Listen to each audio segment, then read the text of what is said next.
Исраил Кудайбердиев 1 гектар жер аянтына бай дыйкандан Лимагрей сортундагы жүгөрүнүн уругун алып эккен. Учурда түшүмүн жыйноонун алдында турат. Айтымында түшүмдүүлүгү жогору экендиги байкалууда. Ушул жерден 17 тоннадай жүгөрүнүн данын жыйналат деп болжолдоп жатат. Дары-дармектерди беришти булар.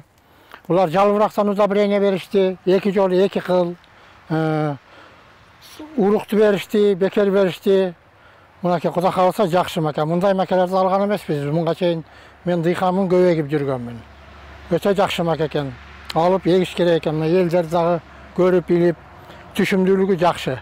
Франциядан алынып келинген бул жүгөрүнүн 4 түрү бар. Аны дыйкандарга кенен таанытып, маалымат берүү үчүн атайын талаа күнү өткөрүлдү. Агрономдор дыйкандарга кеп кеңештерин беришип, Лимагрей жүгөрүсүн жайылтууга үндөштү.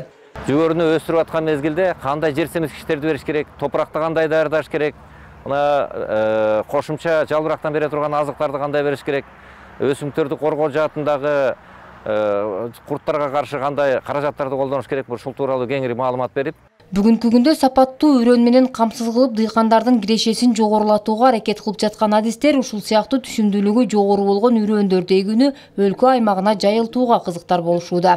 Биз бүгүн талаа күнүн ушу жүгөрүгө байланыштырганбыз.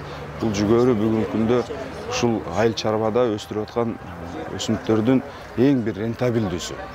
Мисалы үчүн ошол эле дарбыз да жакшы пайда алып келет. Кант кызылчасы да мындай бизге керектүү немелер. Бирок ошол эле кезде дыйкандын капчыгын ойлошубуз керекпиз. Эгерде дыйкан жакшы пайда алам десе, биз ошо дыйканга ушул жакшы түшүм бере турган, ал түшүмүн сатыла турган жакшы бир ушул уруктарды сунушташыбыз керек. Ошонун бири бүгүнкү күндө Франциядан келген ушул Лимагрейн уругу. Лимагрей жүгөрүсүнүн бою узун болуп, малга тоют камдоосуна да кирешелүү болуп саналат. Аны менен бирге даны да чоң өлчөмдө бышып жетилет. Өз убагында дарылап, туура кароо менен жогорку көрсөткүчтөгү түшүм алууга болот. Мунара Жапарова, Бектур Иманалиев, Базаркоргон району.